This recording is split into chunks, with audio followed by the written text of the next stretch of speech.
Vodafone idea जिंदगी और मौत के माबैन मंडरा रहा है।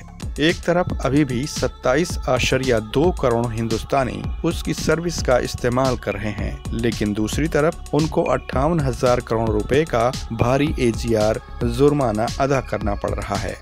इतने बड़े चैलेंज का जब सामना करना पड़ा, तब उनका पहला रद्द अमल हिंदुस्तानी बाजार को छोड़कर भाग जाना था। कंपनी में बहुत कम एतमाद बाकी रहने के बाद सराफों ने डूबते हुए जहाज को छोड़ना शुरू कर दिया। तकरीबन 80 लाख ने अकेले सितंबर 2020 की तिमाही में अपनी रुकनीयत मनसूख कर दी।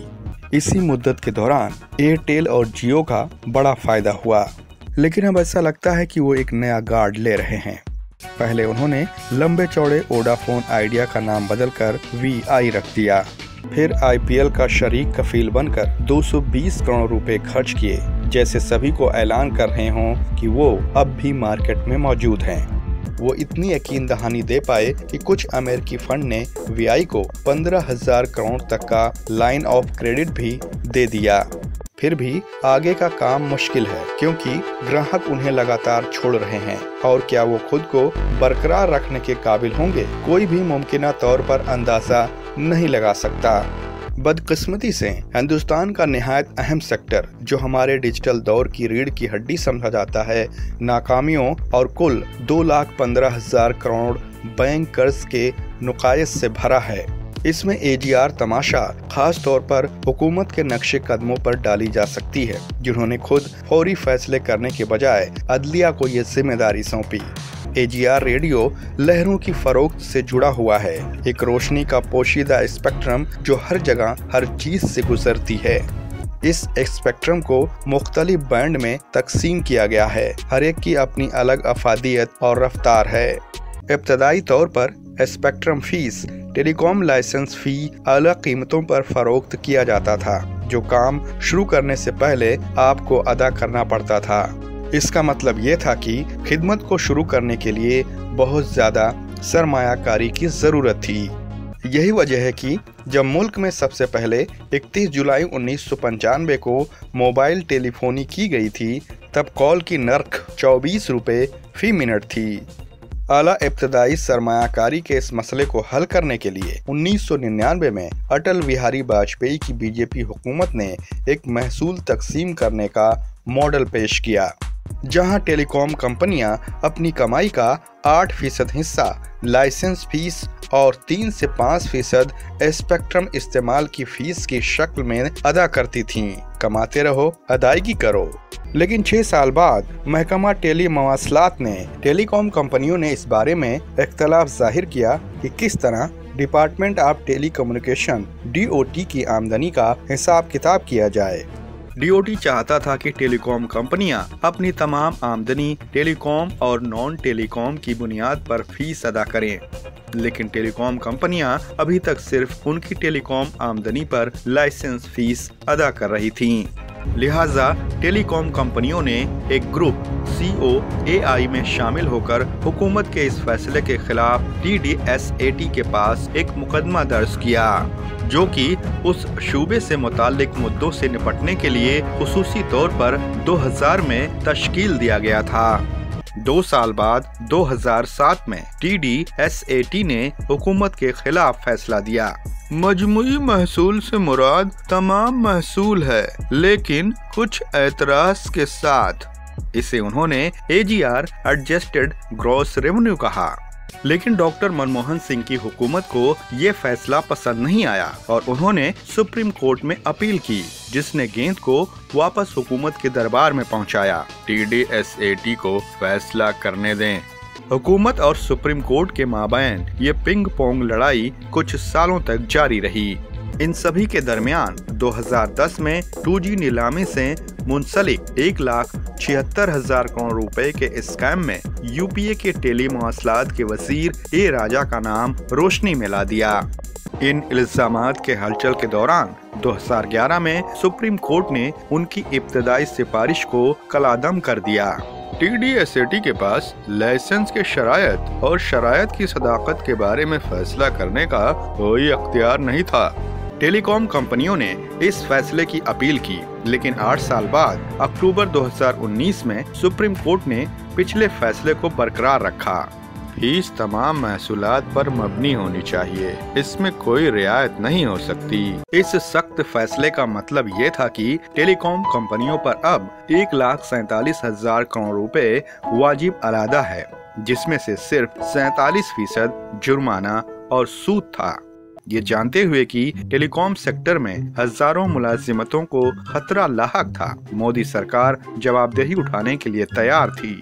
ये रकम टेलीकॉम कंपनियां हमें 20 सालों में दे सकती हैं। वे ये भी नहीं चाहते थे कि सूरत हाल दोहरी हो, यानी कि एक ऐसा मार्केट जिसमें सिर्फ 2 खिलाड़ी हों, लेकिन यहाँ मजीद खिदमात किए जाएं ताकि सेहतमंद मुकाबला हो। अगरचे ये कोई राज की बात नहीं थी कि जियो की सितंबर 2016 में दाखिले ने मार्केट को हिला कर रख दिया और भारत ने दुनिया में सबसे कम कॉल और डेटा रेट्स की पेशकश की, जो वड़ा पाव या गोलगप्पे की कीमत से भी कम था।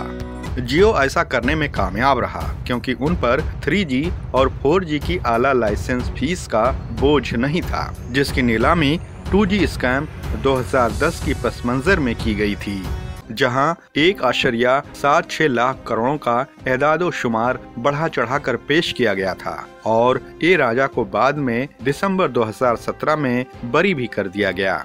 फिर भी हुकूमत के पास अगले स्पेक्ट्रम नीलामी को उसी एदादो शुमार से शुरू करने के सिवाय और कोई चारा नहीं था।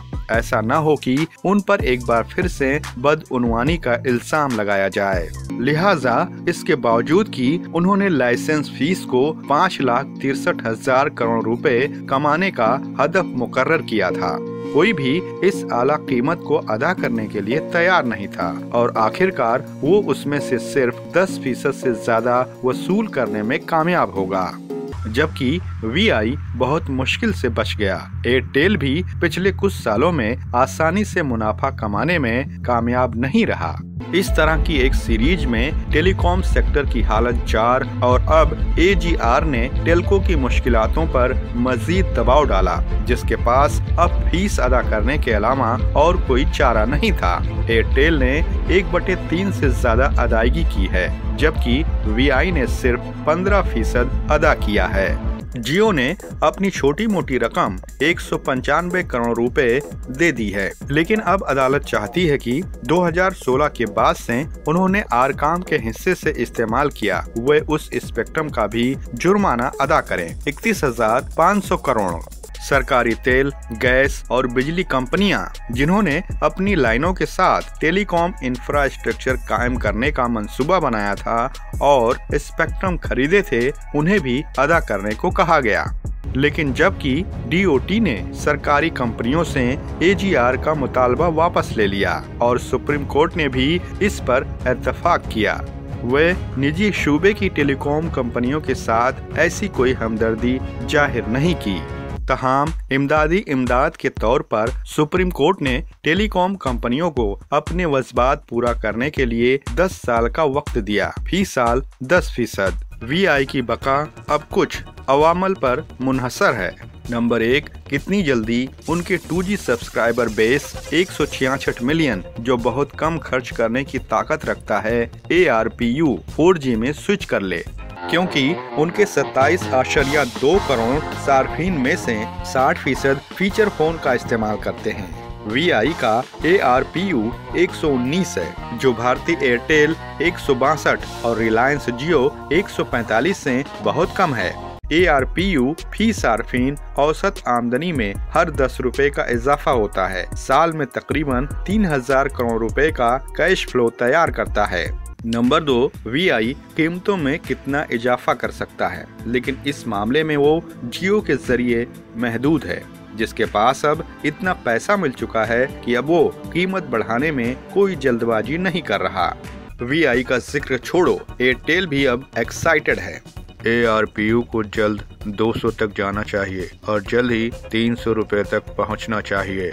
नंबर 3, कितनी जल्दी VI अपने सार्फिन को फिसलने से रोक सकती है। VI को एयरटेल और जियो को चैलेंज करने के लिए अपने 4G इंफ्रास्ट्रक्चर में करीबन 10 से 15,000 करोड़ रुपए का सालाना सरमायाकारी करने की जरूरत है। कंगाल VI का खर्च 1,040 करोड़, एयरटेल 6,790 करोड़ और जियो 5,426 के मुकाबले बहुत कम था, क्योंकि तब तक कोई भी बैंड ऐड जैसी रीब्रांडिंग उस वक्त तक काम नहीं करेगी जब तक वो कॉल ड्रॉप रेट्स में बेहतरी लाने और उनके राब्ते के मसाइल हल ना करे, जिस मसाइल से वो बखूबी वाकिफ हैं। हमने सार्फिन पर अशरात को कम करने की कोशिश की। बाज़ औक़ात हम कामयाब नहीं हुए, लेकिन हम तवक्का करते हैं कि बेहतरीन खिदमात की फराहमी की जाए। अगर फिच रेटिंग्स का तखमीना दुरुस्त निकला कि वो अगले 1 साल में तकरीबन 5 से 7 करोड़ सार्फिन को खो देगा, तो पिछले 2 सालों में 15.5 करोड़ खो जाने के बाद मामला और मज़ीद संगीन हो जाएगा। ऐसा लगता है कि उनकी हिकमत अमली अब अगले 2 सालों के लिए कंपनी को जिंदा रखना है और अमेज़न और वेराइज़न को अपनी तरफ मुतवज्जा करना है, ताकि वो उन्हें खरीदने में अपनी दिलचस्पी को तजदीद करें। VI का जो भी हो, AGR फैसले से हिंदुस्तान में 5G की बिछाई 1-2 सालों में ताखीर हो सकती है, जिसका नतीजा जो VI के होने या नहीं होने से ज्यादा अहम है। एयरटेल ने पहले ही इस साल 5G की नीलामी में हिस्सा नहीं लेने का फैसला किया है। हमें वो कीमत में खरीद कर कोई तिजारती फायदा नजर नहीं आ रहा है जिस पर ट्राई 5G स्पेक्ट्रम फरोख्त करना चाहती है। 5G की रिजर्व कीमत ट्राई 492 करोड़ फी मेगाहर्ट्ज पर फरोख्त करना चाहती है, जो दक्षिण कोरिया और यूके से तकरीबन 4 गुना ज्यादा है। 5G को महंगा करने से हिंदुस्तान 5G से मुतालिक तमाम तकनीकों में दूसरे ममालिक से पीछे हो जाएगा। यहाँ तक कि 4G नीलामी के तजदीद के लिए भी टेलीकॉम कंपनियों ने उसको कम करने की सख्त मुतालबात करने के बावजूद DOT 3% स्पेक्ट्रम इस्तेमाल फीस पर जिद पकड़कर बैठी है। हम सभी ने उस मुर्गी की कहानी सुनी है जो सोने के अंडे देती है, और उसका आखिर क्या होता है जब मालिक लालच में आ जाता है। इसमें हमारे लिए यकीनन एक सबक मौजूद है। बिस्बो की शायरी। वोडाफोन आइडिया रहा है मुश्किल झेल, ग्राहक छूटे जा रहे दिखता अब वो फेल। कुछ हुकूमती पॉलिसियां टेलीकॉम पर भार, देखे नैया कर्ज की कैसे लगती पार।